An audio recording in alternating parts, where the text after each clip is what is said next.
My name is Jim Maguire. I was born in Newburyport on February 19th, 1930. I've lived here all my life. They can't get rid of me. I lived on Union Street and Water Street, combined down the end of it at a point, and on the other end was the south end of Marlborough.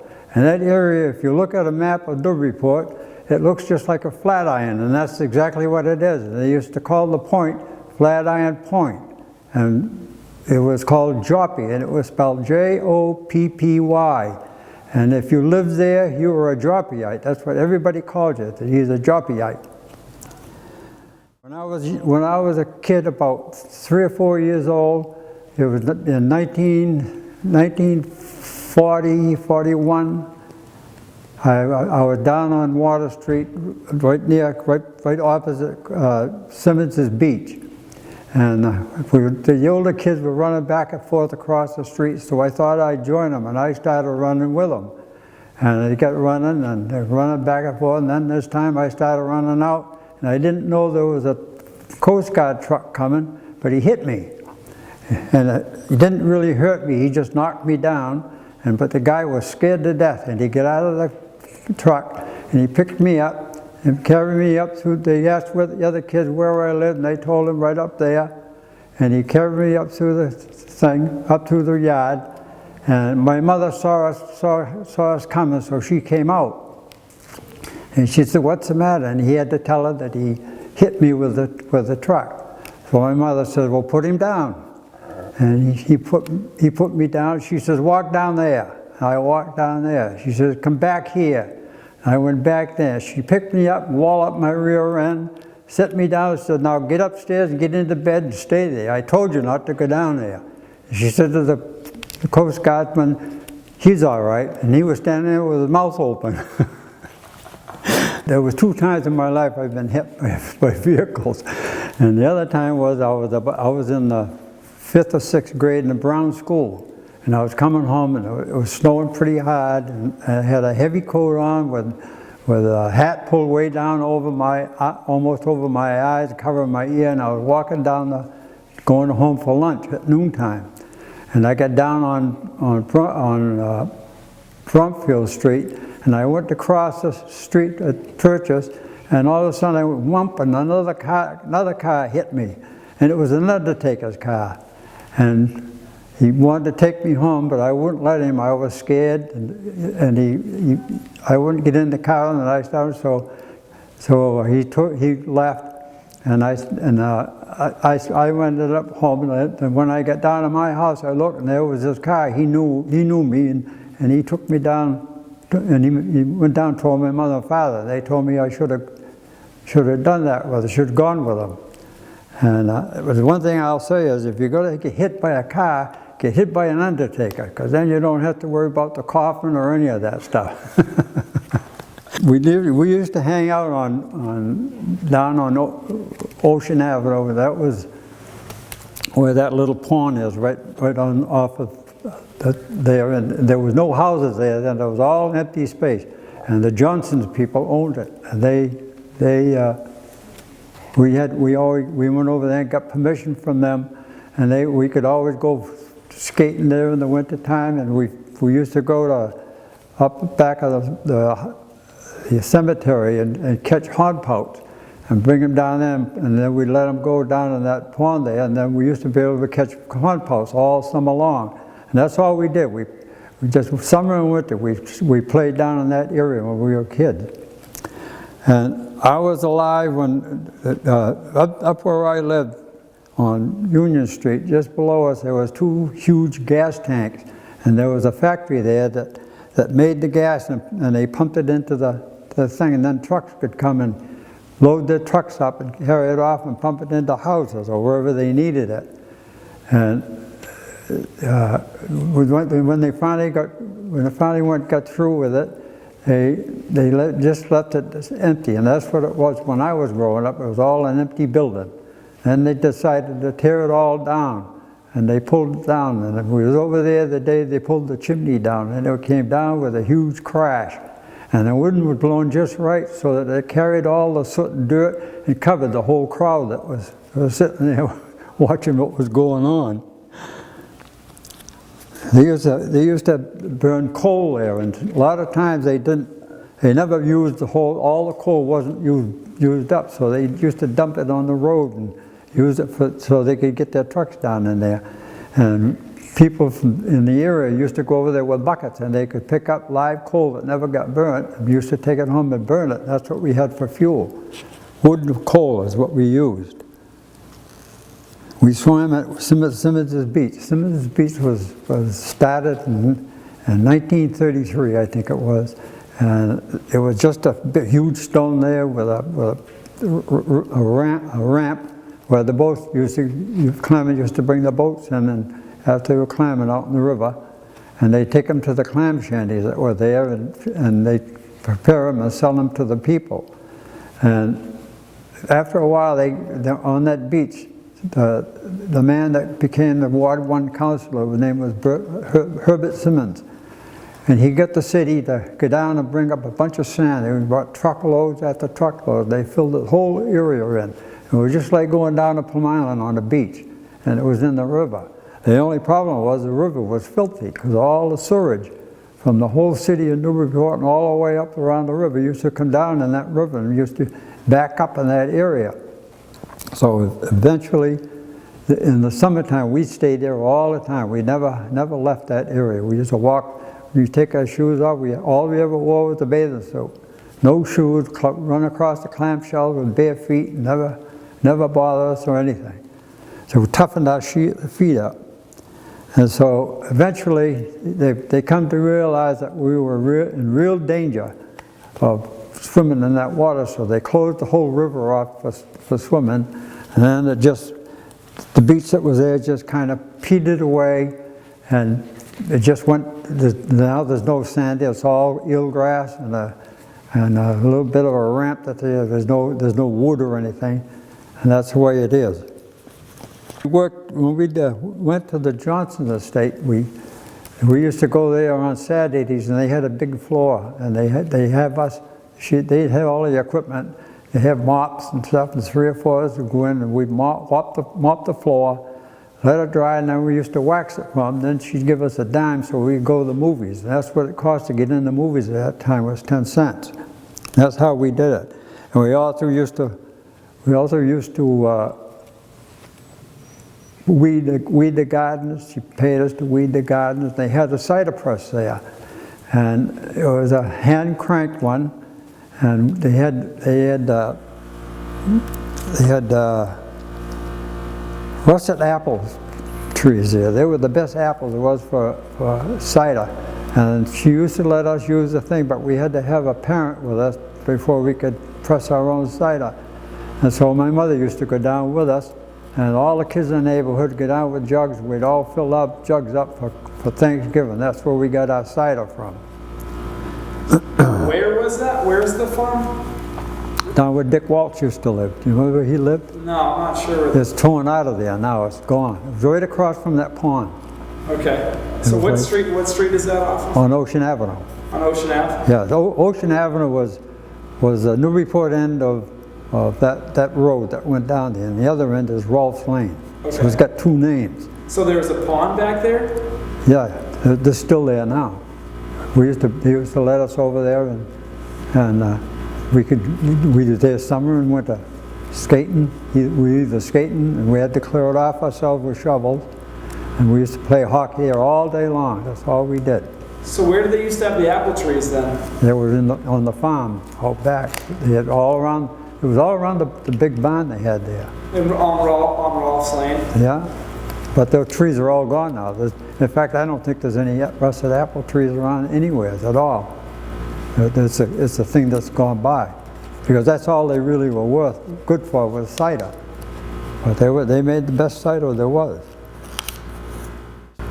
We used to use a wagon they had a horse wagon there, old wooden wagon, and we used to take them. She used to let us borrow it. They were picking ragweed a couple of years, 1940, 41. They did the ragweed, and we got the permission to use the wagon, and we went from down on Water Street, we went from Ocean Avenue up to where the Clam shanties were, pulling all the ragweed out on the river side of the thing. And we filled the wagon right chock full of ragweed. They paid for it for you to do that. So we took the wagon up to the old NAC field where the high school used to play their football, and it was in the south end of the city. And it was right up off Oak Street. And we took it up there, and those people there, they gave us $5 for the load. We thought we were rich beyond all dreams. So the football stadium wasn't at the high school. Where was it before? Yeah. I got a picture of it. My grandson found it somewhere. I have no clue where he got it from. It was 1937, and they used to have the stands there. They were old rickety stands that they used to have there, and they used to play the football games there before they built the new high school. So whereabouts is this? You know where Oak Street is? Yeah. And that little lane that comes down through there, it was right in there. Huh. From South Pond Street, Newburyport, to Oak Street, there was an empty field, and that's where they had the field, and they played football. And then they moved to the Memorial Stadium? When they built the stadium and stuff up there, they moved up there. So what year did they build that? It was during the Depression, in the 30s. That's when they went up there. Huh. Oh, it was after the 30s. It had to been right after 1937, because I got that football team. There's the pictures of all of the first team with the coach, and the stands were in the back of it. And I went down to the archives in the library, and I got an old class book that they had there, and I picked the names out of it, and I got every name for every one of the players that was there. And I got them on the back now. I might have a couple of them in the different place, but most of them are just where they're supposed to be. Huh. That's pretty cool. Yeah. It's a nice picture. I don't know who's going to get it after we go. Somebody will grab it. Then when we got through working there, we got a little bit older. We were in our teens. And my father bought us a boat from Al Keys, a rowboat. And we used to go flounder fishing. And we'd go flounder fishing out in the river. You could catch any amount of them. They were just teeming on the incoming and outgoing tide. We never fished the outgoing tide. We always filled bushel baskets full on the incoming. And we'd take them in, and we'd clean them and fillet them and take them around the neighborhood and sell them for 25 cents a package. We'd have a whole bunch of fish in it. And everybody was tickled to death. They used to be waiting for us when we come. Then this was before Dick Waltz had just come around here, and he was in charge of Suffolk Farms. They used to plant the spinach on these fields here, and so they used to come. They put ads in the paper that they wanted kids to come down and pick weeds and pick the spinach. So we used to meet the thing. We'd come down here and we'd pick weeds, pull the weeds out of the spinach, and used to cut it for them and put it in bushel baskets, and so they could sell it. And when I do something like that, I stay right at it and I pull every weed I could find, and I was probably the best picker that they had. And they used to take me around to other farms to work when doing that. So Spencer Pierce was owned by. So what was Spencer Pierce when you were a kid then? It was Sackey Onus's farm, and there was a woman from out of town that owned it. And he was a caretaker here. And he had cows, and he farmed up until when they came, and then they took it over. Then Dick Waltz took the thing over, and then when the Suffolk Farms got through, he kept the farm and kept growing and raising stuff of his own and selling it on the Boston market.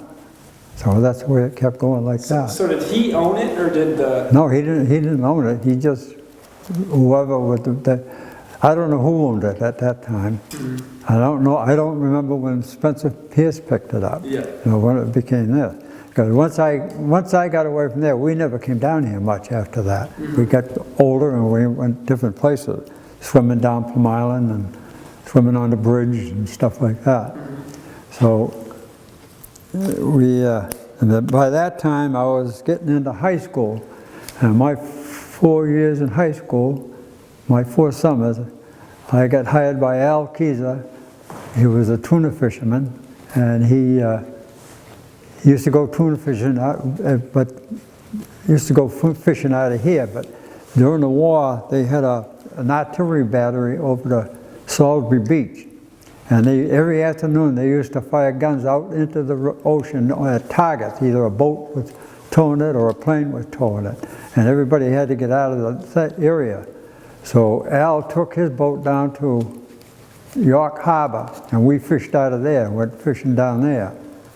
And Al was probably one of the best tuna fishermen, harpooner was running. We did all harpooning, and I don't think we ever got less than 75 fish in a year. And one year we got 115 of them. So he really was good at it. We used to go. You could only go when the weather was fine. If it really got blowing, you had to come in because you couldn't be able to see them. And so that's where we did that. And after I got through with Al, I went to work for my father, who was doing masonry work, and I went to work with him.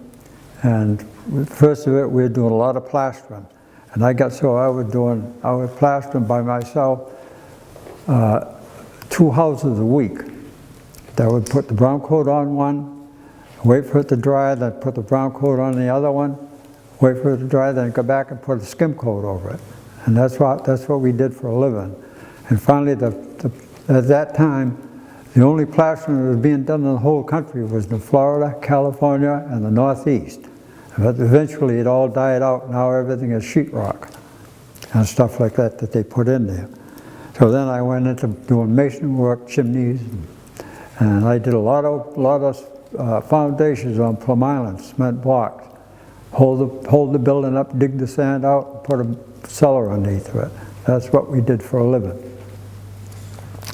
Then in 1951, I was drafted into the Army, and I had to go. I went down to Fort Dix, did my basic training, and then they put us into another outfit. We thought we was all headed for a career as an infantryman, but it wasn't that. What they did was they took us to Virginia, took us down there, got us lined up, and then they took us back up and sent us to Fort Devon, which didn't hurt my feelings none because I was right close to it, and I was home every weekend. So there was a school there, and they taught us to teach us Morse code and radio work, and that's what we did. And then when we got through there, then they shipped us over to Korea, and they shipped me to the East Coast, and we were doing direction finding. We had a truck out in the rice paddies on dry land, and the aerials were set up. And what we do, there'd be these places all the way across the country, and this one radio, they would pick the radio up and copy the message, and then they send it to us and get us to it, and we used to tune and catch out where it was. Then we had a machine that we pushed a button on it, and it would go out and put a line right out over the top of it. And each one of these places did the same thing. So if you had a line going here, and a line going here, and a line going here, and where they crossed, that's where that radio station was. But the only thing it wasn't the radio station, that's where the aerials were. And, if you ever notice Newburyport station, you go over to Salisbury and you see the aerial that's sitting up there. Yep. Well, that's the aerial. And the reason they do that is so nobody could blow the station up. If there was ever a war or something like that, and they couldn't do that. That's why they did that. And so while I was there, I met a guy from Fort Devens. I met him up there to go to school, and we became good buddies. We went over there to Korea. We were there together, and he brought a camera with him.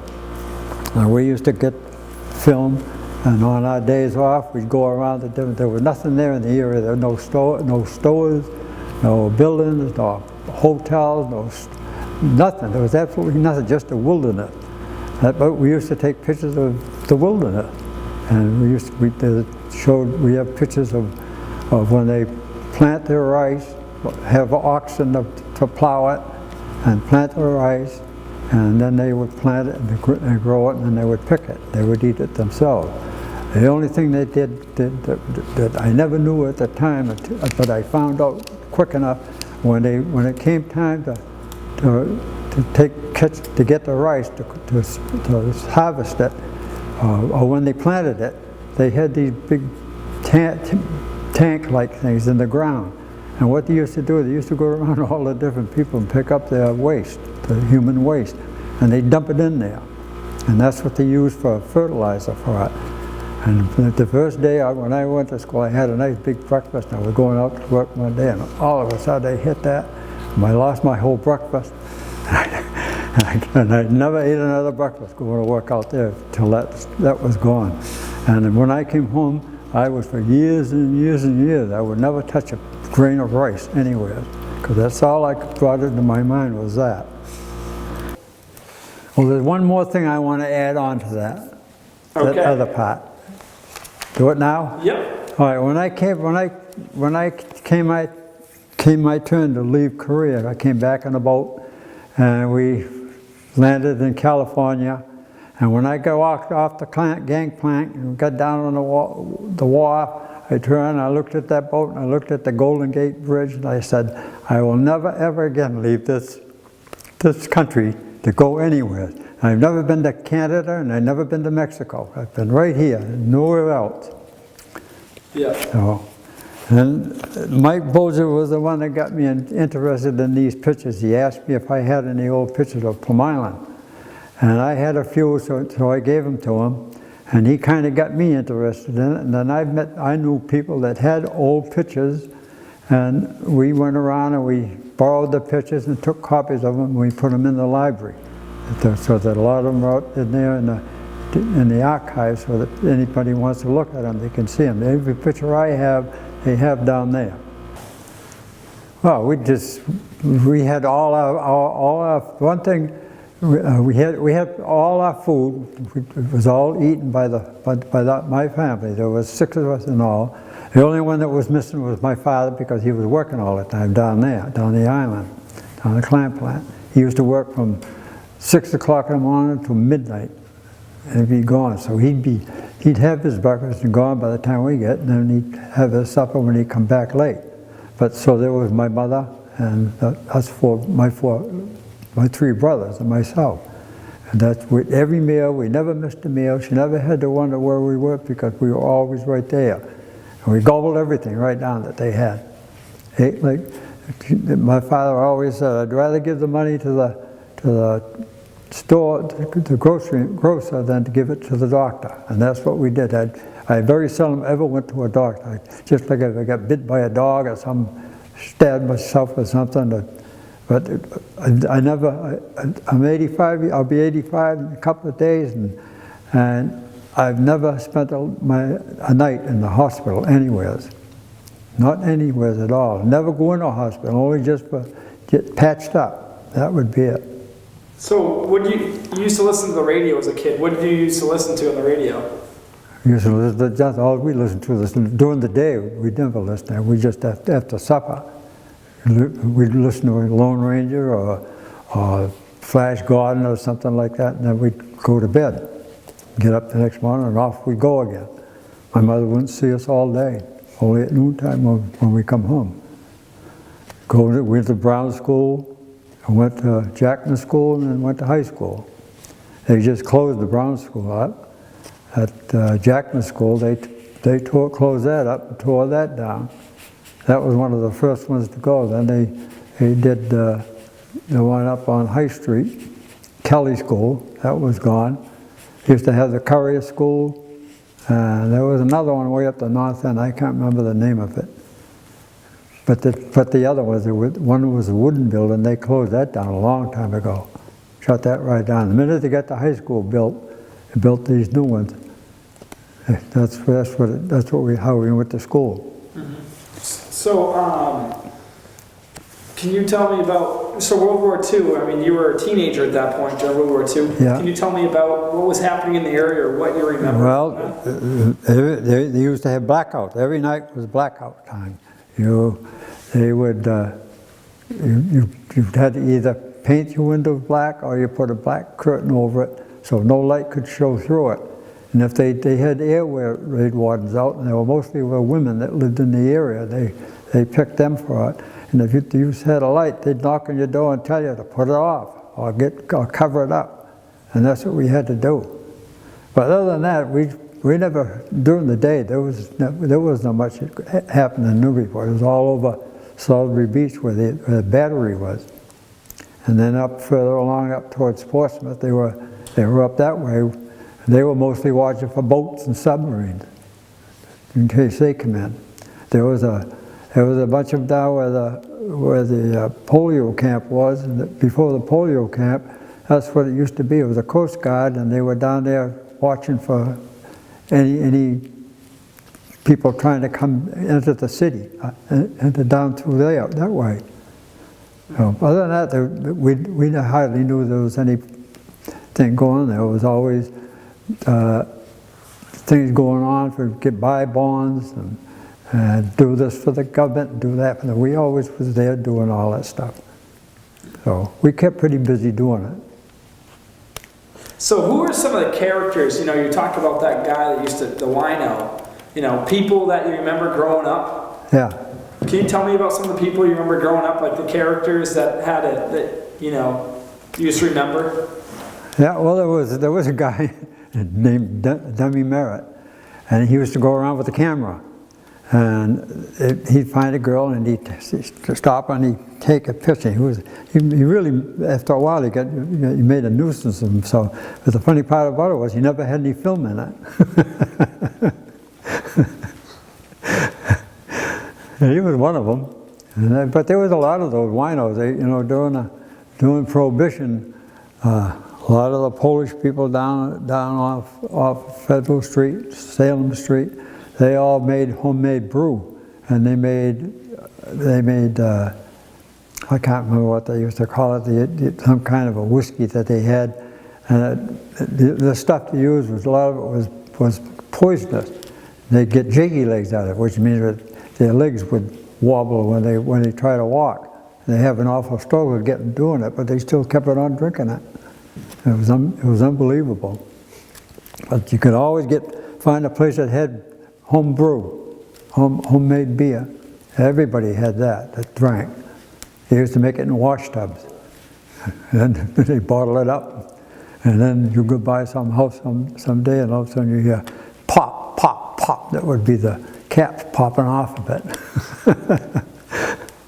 when they get aged and so forth. Do you know the Littlefields farm over in Newbury? A Littlefield. Yeah.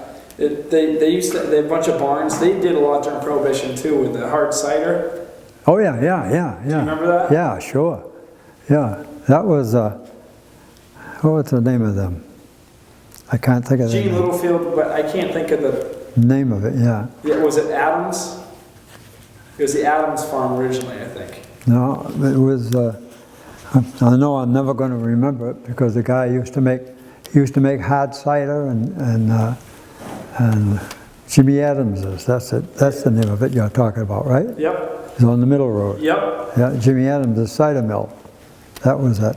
That was like they did bootleg in there too. They sold it, yeah. They sold the stuff right over the window, right through the thing. And there was another place, Johnny Styson's place on Raleigh, on Route 1A. You could go there any time on a Sunday night or any time night, and go to the back window, rap on the window, and he'd look out. And if he knew you, he'd sell you whatever you wanted. This is the Ragweed expedition here. The wagon that we used, and all these kids went around, helped us pick the ragweed and bring it back and take it up to the field, and they paid us for doing that. This is a the boat that I work for with Al Keyser, and it's pulled up on it's in the winter time, and it's pulled up there so it won't, so ice and stuff won't harm it. All right, he got this down by his house where he lived. He always lived on Plum Island, and at one time, I think there was only about 2 families that lived down there. There was his family and another one, and they used to have hire a taxi. The city did, to go down and pick them kids up and take them to school. All the time they were there.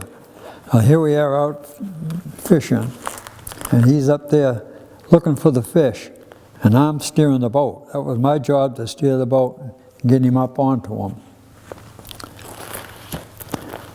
Now he spotted some fish, so now he's starting to come down, and I'm steering the boat. I was about 14 or 15 years old right there on that thing there. This was when he had his family there. This is the same time, and he's up there and he's looking for the fish. They've gone down, and now he's waiting for them to come back up. And they swim along the top of the just under the surface of the water. And that's how they get it. Now he's thrown the harpoon, and there's the harpoon there, and he hit him. He's got the fish.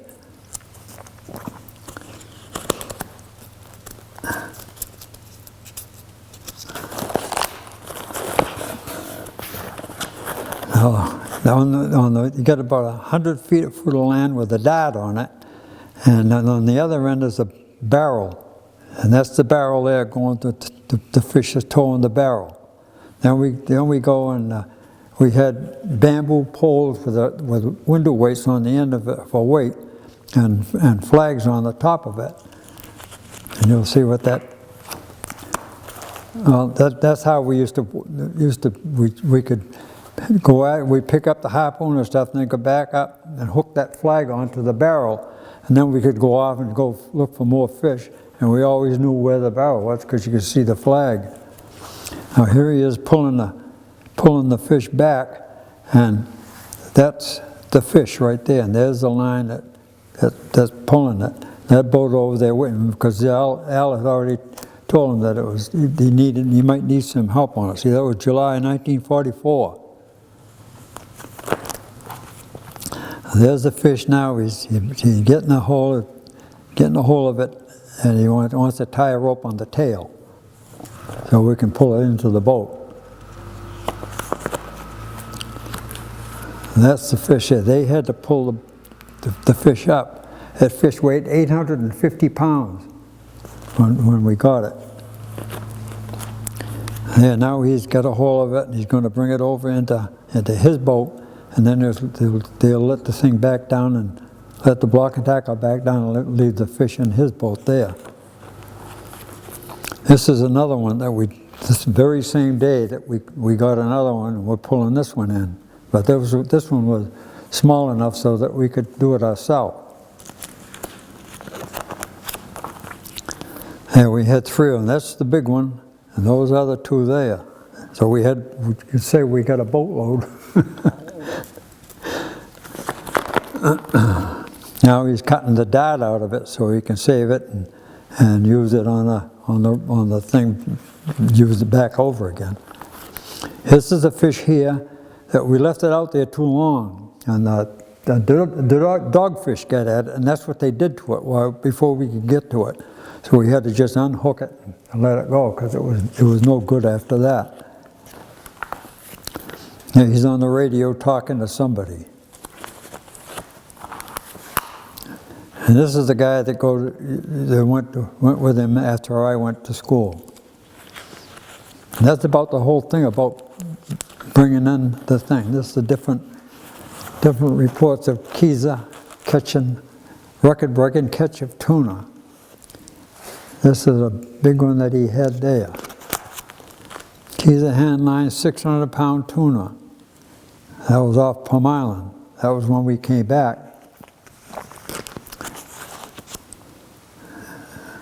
That keeps him busy, it said. He catches the 575-pound tuna there. This picture in here, if I get this out of here. This is the picture of down Plum Island Point. They used to bring the fish in, and you get people that standing around, they grab hold of the rope, and they pull it right up into the clam plant. And they'd go right out on the platform out back, and that's where the guy used to pick them up to take them to Gloucester.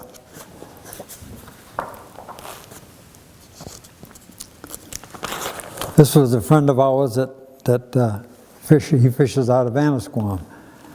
He was an excellent fisherman too. He used to get a lot of them. These are just more or less what I took them from. This is Simmons' beach. This is down there. They got a sandy beach down there, down the south end of the city, off of Water Street, and that's where we used to go swimming every summer. This is the other side of it, and that's a raft they had out there. And they used to take the raft and they used to put coins all over the deck of the raft. Then they cover it with flour. And then they'd have the older guys on the edge of at the edge of the water, and they used to fire a gun and they'd swim out, try to get all the coins they can out of the flour, but they always got covered with flour. And we used to go out the next day, and we probably picked up more money that was in the mud than what they got. This is where they have water sports. Genie. This is something here.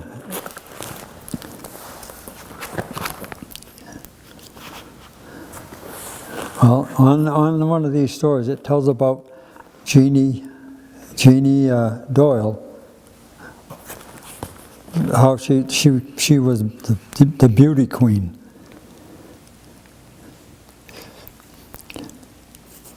That was back in 1934. 1935 was there. 1930, that's when that Simmons Beach Day was there. It's all still the same thing. 1938, and then it ended.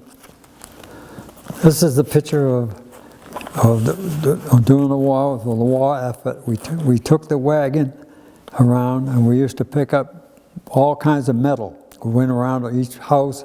Anybody had metal, they were to come out and they'd throw it in the wagon for us, and we pull it up. And then we took it to Jackman School, where they had all the metal, and they'd pile it, and then they'd come and then take it into Boston. Make more bullets. This is down the center of Plum Island. There was a movie house here. There were flying horses. There was a dance hall up on the other side of it here. This was a place where I can't remember what that was. This is how they used to bring the hay in down Newbury, on the dung holes they call them. And that's all the haystacks that used to be out there. There used to be thousands of them. That's one of the first bridges across the Merrimack from Newburyport to Salisbury. That's out Plymouth Spring Road, the Artichoke, where they built one of the first roads across there.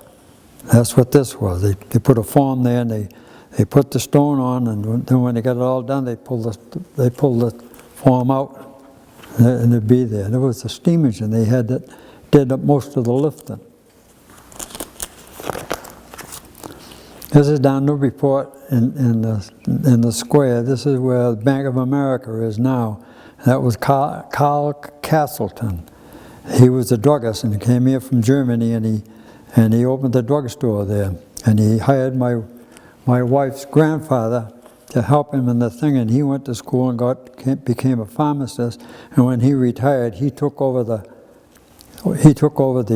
drugstore, and he ran it for quite a while till he gets sick. There's the old fight. There's the fire station right there. This is probably back in the 50s. This one here. It comes up from this Merrimack Street, coming through the square. That's what was there. Winslow's Chips. There was a bowling alley. There was Tom McGlue Weldon was in back there. There's bottled gas. This is going down Merrimack Street. There's the top of the fire station there. It's an old picture. There's a horse and wagon going along. This is one of the Jimmy Day parades they had coming through Market Square. There's Newton's. Fire station is there. There's a roof shoe up there. This was the old Wolf Tavern, right across from where the library is. It's that empty parking lot that they have there now. That was the end of operation. And finally, it just got so bad that they finally tore it out and got rid of it. Who was it? George Washington was there. Some of them elderly ones there. You know, this is the polio camp down Plum Island. That used to be the Coast Guard station during the war, where the Coast Guard was stationed there to make sure nobody came through off the boats. This is the gas tank, the gas house that they pump gas in. This is a tank right here. And when they fill that up, that thing would rise up in the middle like that, and then when the trucks drag it out, they would go back down again. And then they'd make more of it. They made that and pumped it up. This is along Scotland Road. That's the Lord Timothy Dexter house, the way it was back in 1980 something. Oh, back in there. This is the old hotel down at Plum Island on Old Point Road. There used to be a lot of people used to get down there to that. Finally, that got torn down. This is a picture of the Clam shanties. And there's a trolley car coming by it. They used to go out and dig their clam. They come in here, and then they go inside the house there and have a little stove, and they shuck their clams out. That's where they did it.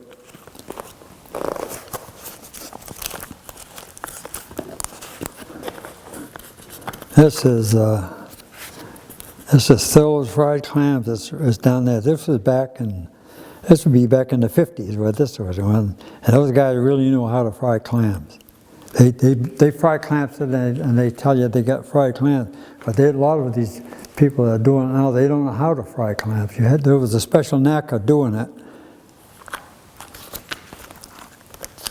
That's something that was down in Florida. That's a personal one.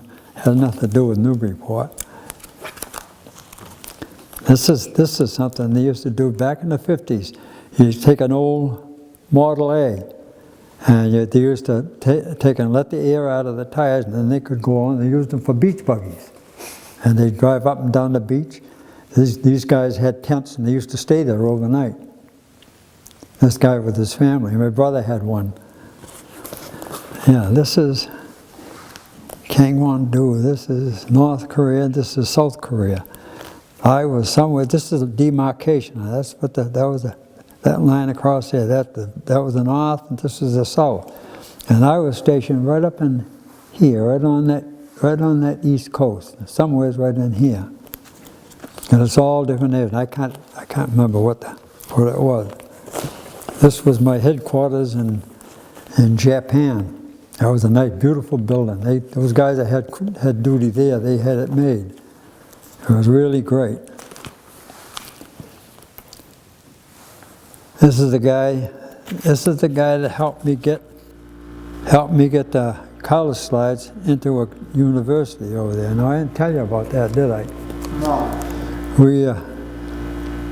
I met this guy. I said I met this guy from New Bedford at Fort Devens, and we came buddies, and we got over and some, and he brought a camera with him, and we got a hold of some film, the color film, and we went around to these different places taking pictures of different things. I'll be showing you some of them here. And when we got done,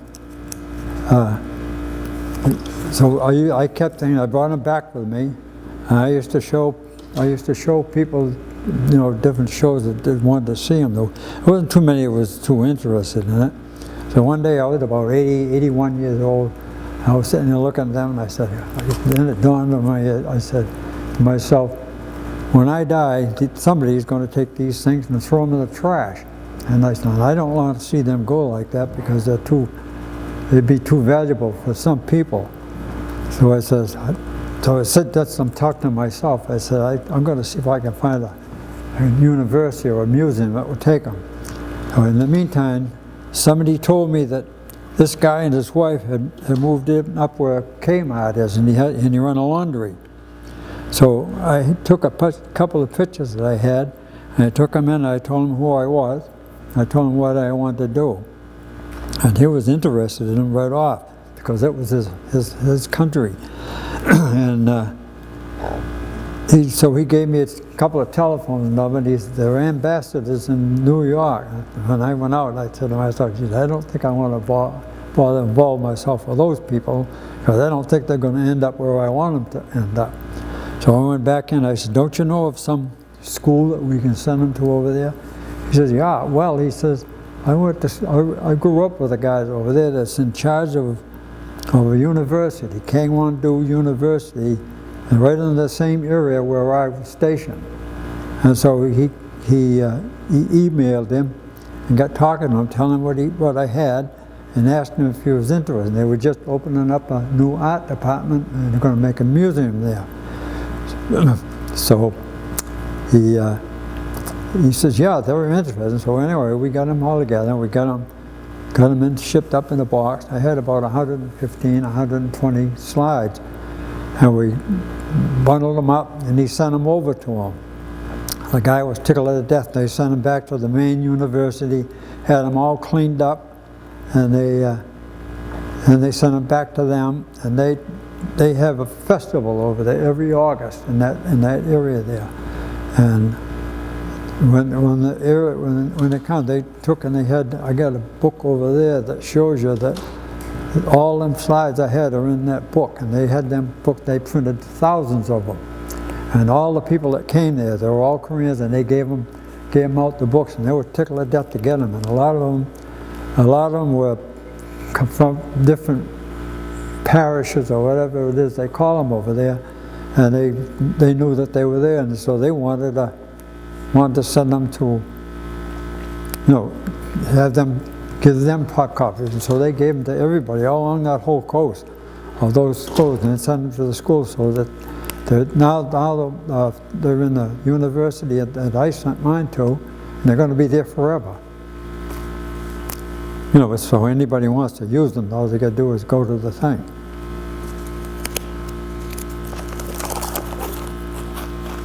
There's three of us.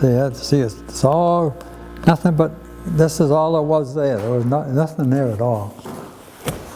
I took this picture when we was on the boat heading over there. You know where that is? That's Alcatraz. Oh, really? I went right by it. So I had to get a picture of that. That's the waterfront down there. That's the fishing boats. And this is the Golden Gate Bridge when you go under it. When I got back, I said, I'm never going under you again. Here we are in Japan getting ready to go into a plane. Yeah, that was something there. We get on that plane. It was one of those flying boxcars. I don't know whether you remember or not, that they used to have the propellers instead of on the front of the engine, they used to be on the back of it. And they used to push the planes.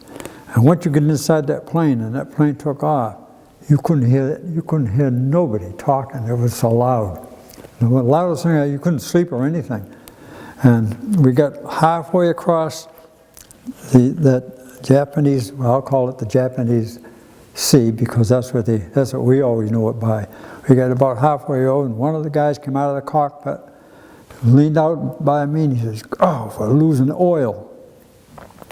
And went back, and I said, "Uh-oh."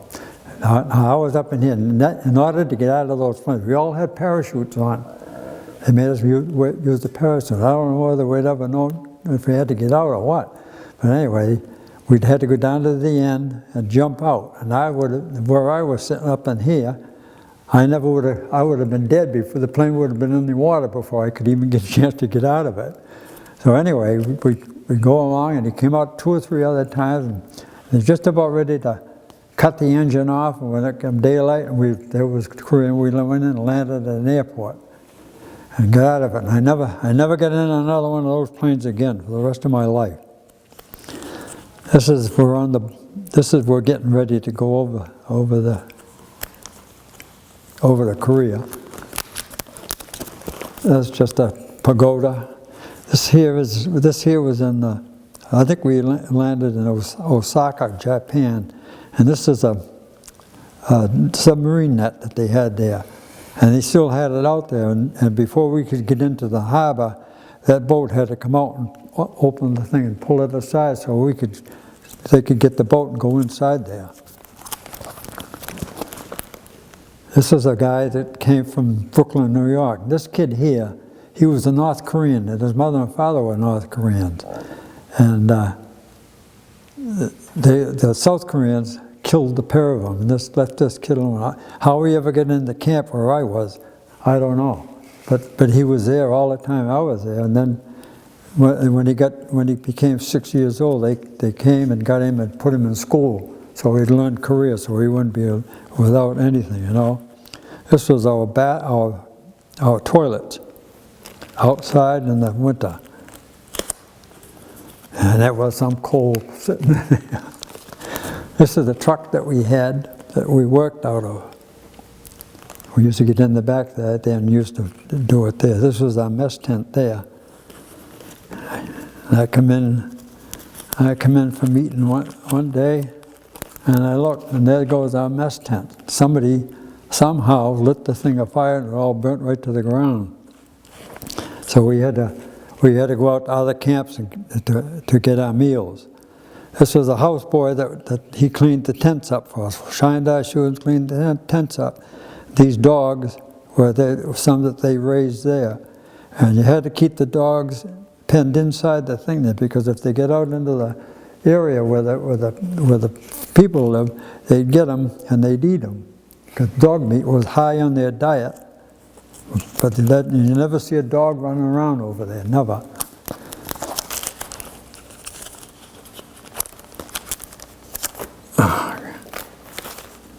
Oh, sometimes this is a job to get this apart.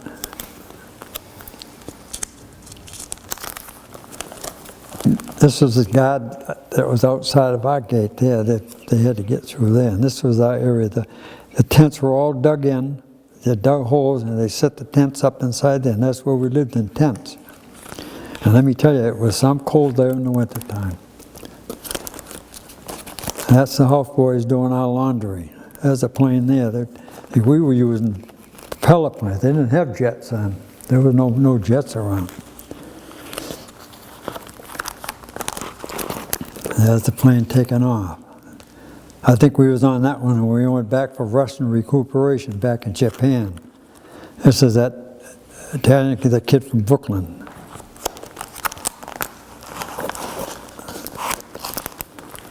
That's just another picture of the area. That was our sign that was out front there, and that said Japanese tells them not to go in there. This guy came from Boston.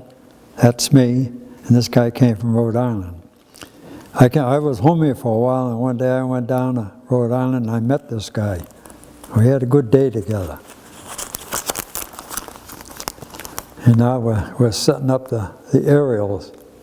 We had to move, come away from when they signed the armistice. They tried to straighten that line out so it would go right straight across. But the South Korean soldiers held them off, so they never made it. But we had to get out because they didn't know whether they were going to break through and grab us or what. Yeah, this is another area. This is all the rice paddies all frozen over in the wintertime. See them peaks here? That's what we're covered with, all mountains like that. There we are, setting the aerials up.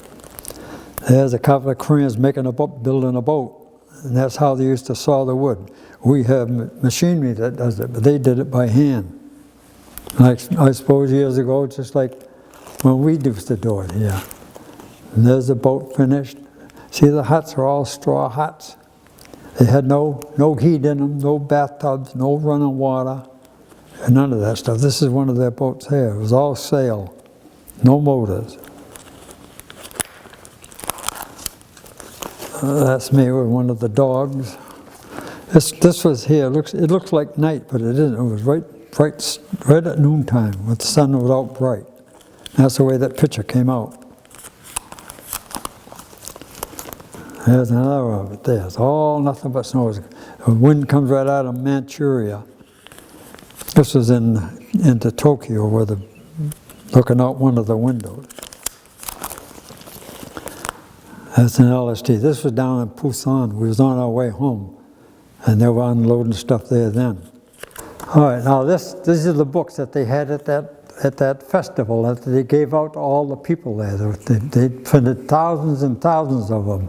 And what that there means, that's Korean, what it means is the war will never end. They're still, as far as they're concerned, they're still fighting war over there.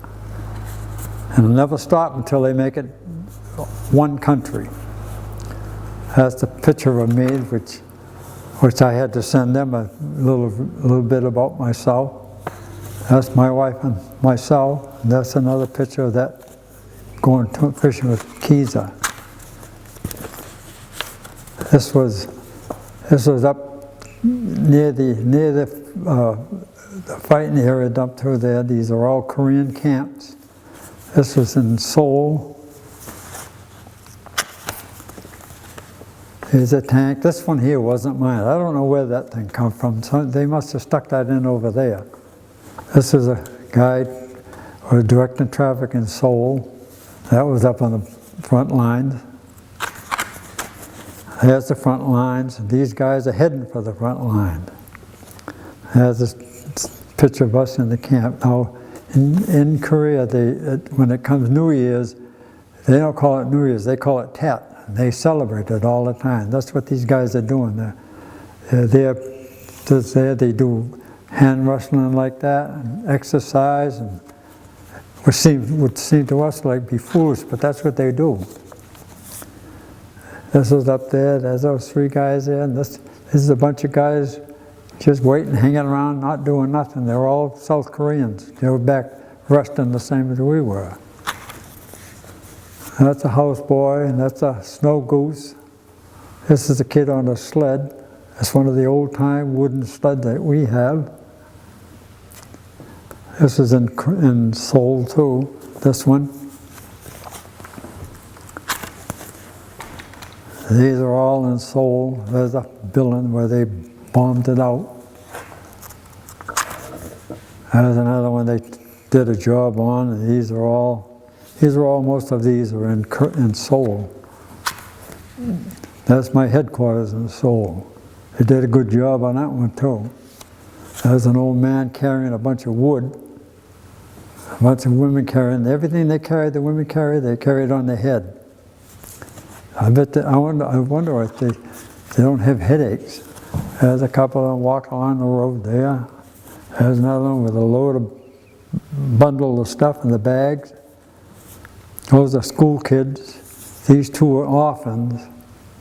These things were school kids there. Am I going too fast? You're good. There's an old lady there, and there's an old man. They were Papa's on, Mama's on. There's another guy that they're beside his house. They had no furnaces in those houses. All they had to do was they built a fire in the front of the thing, and they put tunnels in that we used to follow back through, and that's how they kept warm. There's a kid standing there. There's another old guy there. But the shacks, that's all they are, is just shacks. So to keep the cold air off them, that's all. This was in the garden in Seoul. Seoul was a lot better than what it was out in the suburbs. There's a bunch of them going to school there. That's in Town Square. These are all in Seoul, every one of them. Look at these things. They used stuff that we had and built houses out of them.